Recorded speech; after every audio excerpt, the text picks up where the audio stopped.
ठीक है, इस हम लोग पुल का एनिमेशन कर रहे थे, है ना। तो इस पुल के अंदर थोड़ा सा अपने स्टूडेंट को मुझे पुल करने की इच्छा है। मेरे स्टूडेंट्स मेरी तरफ अट्रैक्ट हो, मेरी बात सुने, काम करें। तो इसलिए काम से याद आएगा कि लाइक अभी के जो स्टूडेंट्स हैं वो काम करना ज़्यादा घुस गए हैं। काम करने वाला काम नहीं, काम वासना वाला काम होता है।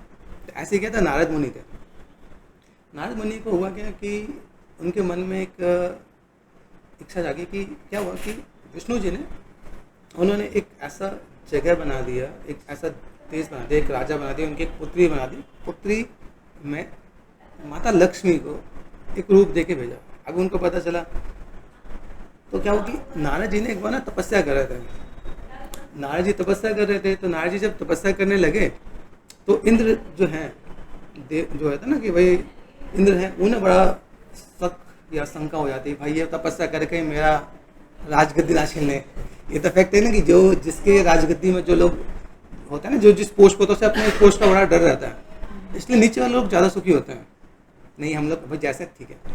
तो उनके मन में आया, तो इंद्र के मित्र हैं कामदेव।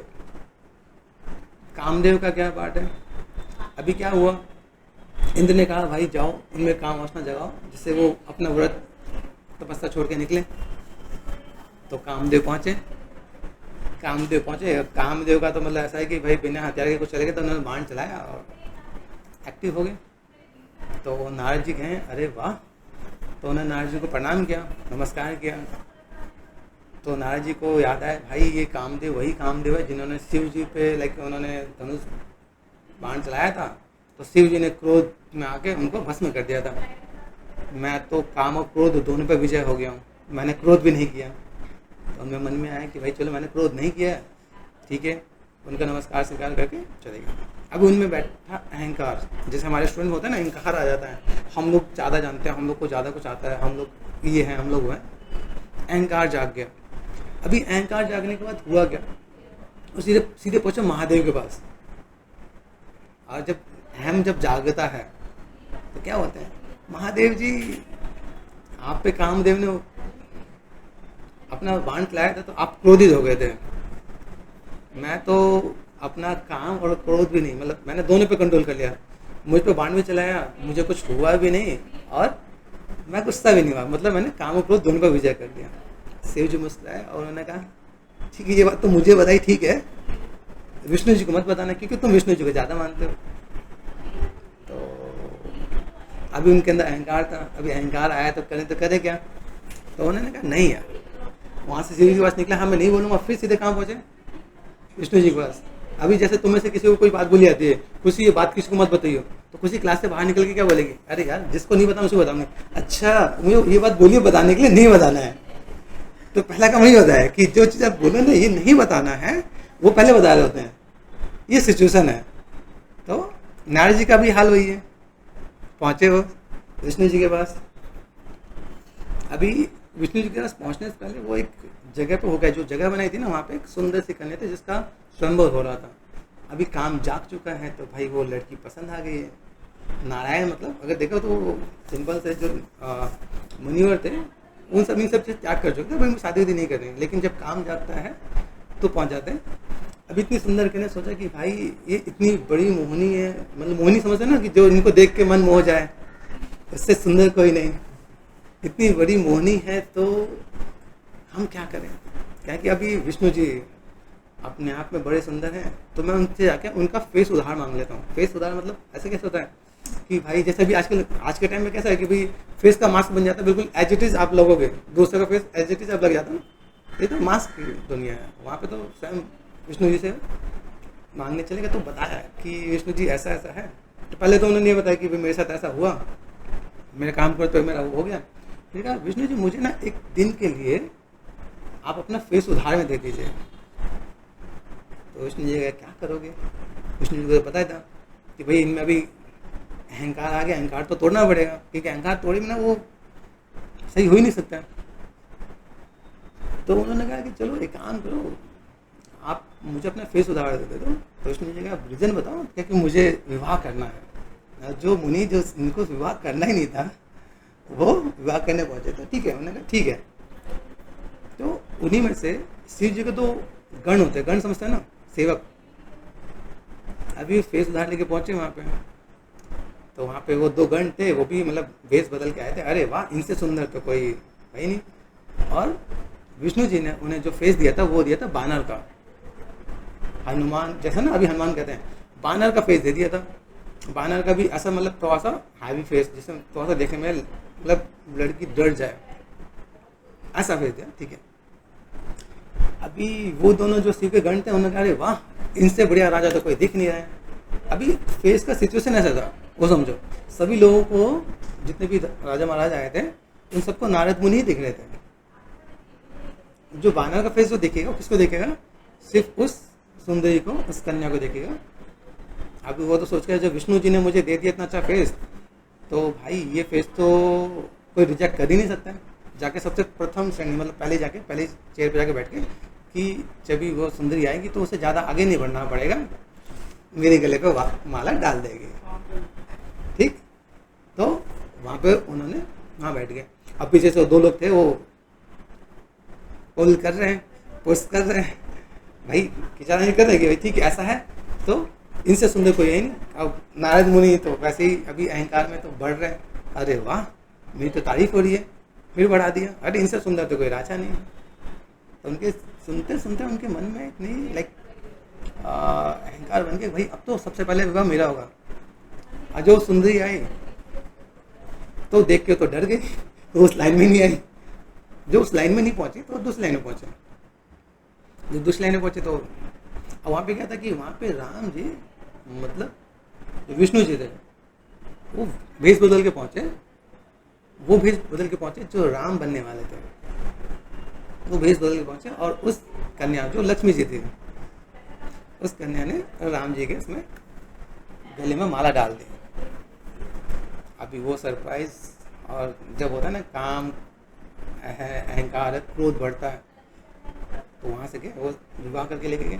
फिर क्या विष्णु जी ने वहाँ पे भी नहीं छोड़ा, कहा कि अभी तो एक्सट्रीम लेवल पे लेके आना है। तो जब नारद जी वहाँ से जा रहे थे तो उधर से क्या हुआ, गरुड़ पे बैठ के विष्णु जी, और विष्णु जी के बगल में वो कन्या जिन्होंने वर माला डाली थी, और बगल में लक्ष्मी जी, ताकि पता चले कि इनके पास 2 हैं। अब नारद जी ने देखा, नारद जी का क्रोध और भड़का, भगवान मैंने एक ही चीज़ आपसे मांगी थी और आपने ऐसा कर दिया, जिस कन्या को मैं विवाह करने जा रहा था आप उसको ले जा रहे। तभी हुआ ना जब कि भाई एक साथ 2 दिख रही हैं, फिर जिसके पीछे मैंने इतनी मेहनत की। तो ऋषि मुनि से रहा नहीं गया और उन्होंने कहा भगवान मैं आपको श्राप दूंगा। वो नारद मुनि जो जिनके मुंह से नारायण नारायण निकलते हुए कभी भी मुंह उनका दुखता नहीं है, उन्होंने श्राप दिया कि आपको जन्म लेना पड़ेगा और आपको इसी रूप में जन्म लेना पड़ेगा, और जो आपने मेरा फेस बनाया है, जो मेरा फेस बनाया है, आपको ऐसे ही लोगों की सहायता लेके आपको अपनी पत्नी का वियोग भी सहना पड़ेगा। उसमें ये भी था कि जैसे मुझे लगा कि मैं इतना दुखी हुआ हूँ, आपको भी इतना दुखी होना पड़ेगा। आपको अपनी पत्नी का वियोग सहना पड़ेगा, आपको वानर की सहायता लेके ही आप उन्हें प्राप्त कर पाएंगे। तो ये पूरा एक रीज़न था जिस वजह से उनका ये रामायण की रचना हुई। मतलब रामायण होने से पहले के 5 रीज़न है, जिसमें साथ मैंने तुम्हें एक रीज़न बताया कि वो चीज़ें पता चले कि क्यों हुआ, और आपको यही फेस लेके जन्म लेना पड़ेगा। ऐसे कई चीज़ें हैं जिसके बारे में आप जानोगे तो मज़ा आएगा, लेकिन इसमें ये पता चला ना कि अहंकार क्या चीज़ होती है, काम क्या चीज़ें होती हैं। ये मैं तुम लोग के लिए इसलिए बता रहा हूँ क्योंकि देखो तुम सब बहुत सुंदर हो, चाहे लड़का हो लड़की, सब बहुत सुंदर हो, ठीक है। लेकिन एक टाइम के बाद आपको सब कुछ मिलने वाला है। एक टाइम का तुम लोग बहुत अच्छा पैसा कमाने वाले, एक टाइम का तुम्हें बहुत कुछ मिलने वाला है जो तुम उम्मीद ही नहीं करके बैठो ना। उतनी सैलरी मिलेगी, उतना पैकेज मिलेगा, घर गाड़ी बंगला सब कुछ मिलेगा तुम लोगों को, जिसके मन में यह है कि मैं मेहनत कर रहा हूँ। लेकिन टाइम से पहले कोई चीज़ चाहोगे तो आपका करियर भी खराब होगा। यही चीज़ें हैं इस स्टोरी का, एक मेन पार्ट यही है कि अगर समझोगे ना तो क्या है कि आपको हर चीज़ मिलने वाली है। कलयुग में काम बहुत इंपॉर्टेंट हो चुका है, उस पर कंट्रोल कर लो तो मान के चलो, मैं आपको फैक्ट बता रहा हूँ, मान के चलो आपका करियर सेट हो जाएगा। इसीलिए जो भी ऋषि मुनि जो भी आगे जो बढ़ते हैं अपने काम पर कंट्रोल करके चलते हैं। चाहे तुम पूरा अपने वेद उठा के देख लो, वेद ग्रंथ सिम्हा कुरान उठा के देखो, उन सबों में ये चीज़ें मेंशन कर रखा है। तो जब तक आपका कंट्रोल नहीं होगा इन सब चीज़ों पे, तब तक आप आगे नहीं बढ़ पाओगे। आप में कैपेबिलिटी बहुत है, आप बहुत अच्छा हो, आप बहुत अच्छा काम कर सकते हो। मैं कल की ही बात बताता हूँ। कल 5-6 लोग को काम दिया, काम कर रहे थे। एक ने बोला चलो यार चलते, थक गए, सबके सब लाइन लगा के चल पड़े। सोचो, जो लोग मेहनत कर सकते हैं, मेहनत कर रहे हैं, उनकी सिचुएशन ऐसा है। अब वो लड़की हो तो फिर बात ही अलग हो जाए, समझो कि नहीं। तो ये सिचुएशन है, इसलिए तुम्हें मुझे एक मॉरल स्टोरी बताने के भी रीज़न है कि तुम्हें बता सको, कि तुम्हें पता चले कि भाई अभी टाइम है। तुम दुनिया का लास्ट इंसान नहीं हो कि तुम्हारी शादी नहीं होगी, तुम्हारी गर्लफ्रेंड नहीं बनेगी या कुछ नहीं होगा, ठीक है। तुम्हारी लाइफ में बहुत सी लड़कियां लिखी हुई हैं जो तुम्हारे नसीब में को मिलेगा तुम्हें, और अच्छी चीज़ें लिखी हुई हैं। लेकिन टाइम से पहले क्यों भाग रहे हो? टाइम आने दो, चीज़ों को देखो, सिचुएशन को देखो। तुम डेडिकेटेड काम करके देखो, आज मेहनत करके देखो, तुम्हारा काम बहुत अच्छा निकल के आएगा। लेकिन आजकल का तो ट्रेंड है। ट्रेंड क्या है आजकल का? ट्रेंड है जब तक बॉयफ्रेंड नहीं तब तक अच्छे नहीं, जब तक गर्लफ्रेंड नहीं तब तक अच्छे नहीं, मार्केट में स्टैंडर्ड नहीं, और 4 बॉयफ्रेंड नहीं तो और अच्छा स्टैंडर्ड नहीं है। समझ नहीं आया? या 4 गर्लफ्रेंड नहीं तो और अच्छा स्टैंडर्ड नहीं है। ये फैक्ट बता रहा हूँ, ये मेरी देखी हुई चीज़ है। मेरे नए बच्चे में कुछ लोग हैं, वो 3 हैं, जिया सिया दिया क्या क्या है, ठीक है, चल रहा है वो। कोई ऐसा फोकस ही नहीं कर रहा था कि अपना करियर पे ही फोकस करें। तो अभी स्टूडेंट्स को ये मेन चीज़ कैसा है कि इन सब चीज़ों से बिल्कुल वेग नहीं बोलते, मतलब अनजान है, इन सब चीज़ों को फोकस ही नहीं कर रहे होते। और इन सब चीज़ों को फोकस नहीं करने के पीछे एक रीज़न और भी है।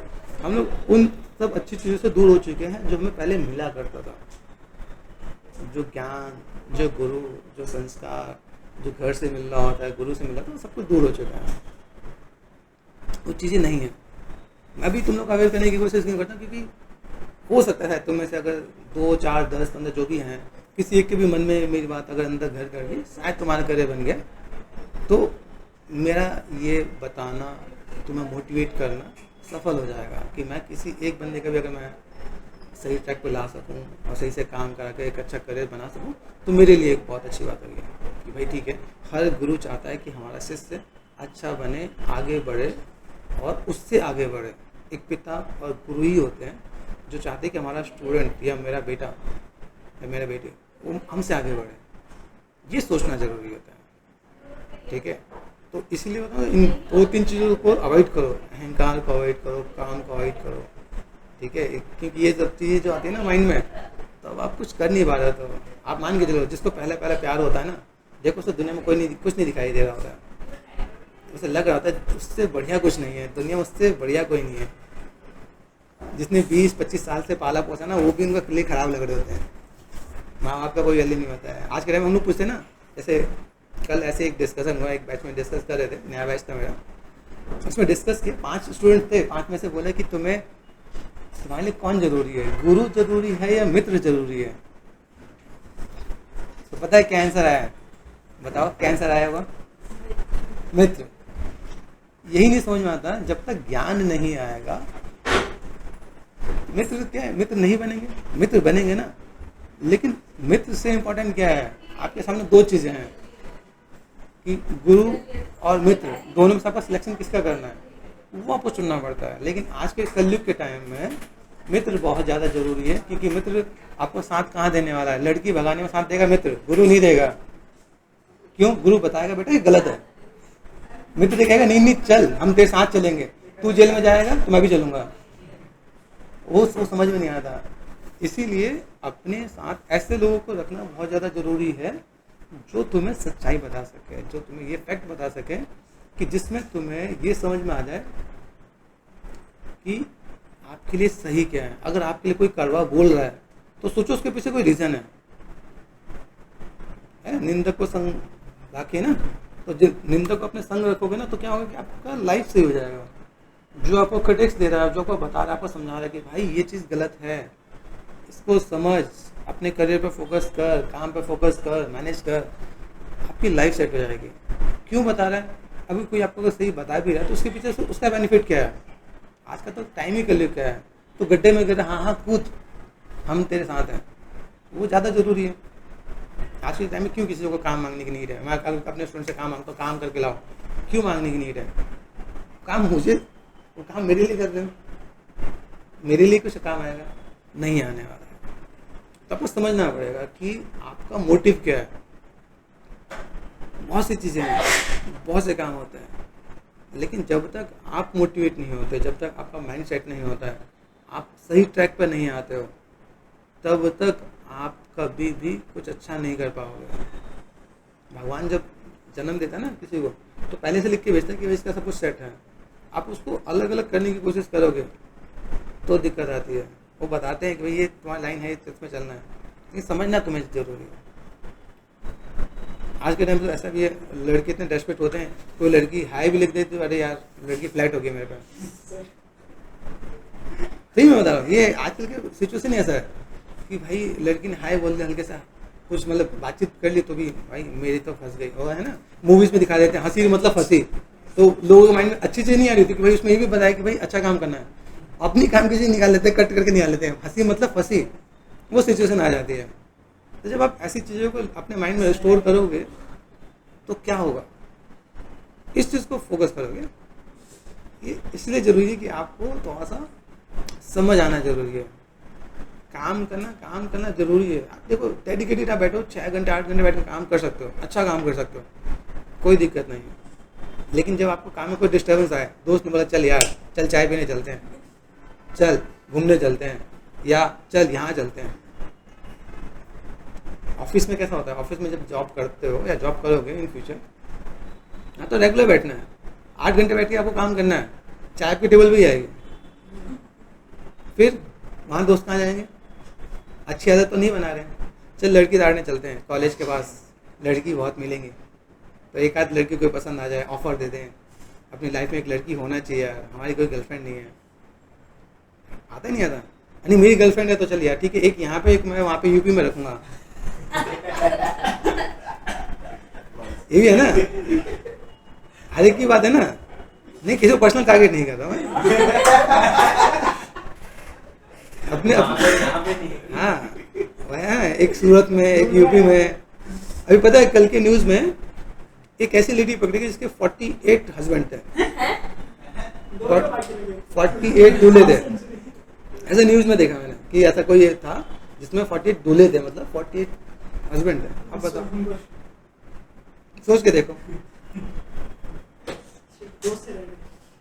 ये सिचुएशन है अभी। ठीक है गाइस, तो आई होप आप लोगों को समझ में आया होगा। आज का मोटिव यही था कि आपको थोड़ा सा मोटिवेट किया जाए काम के लिए।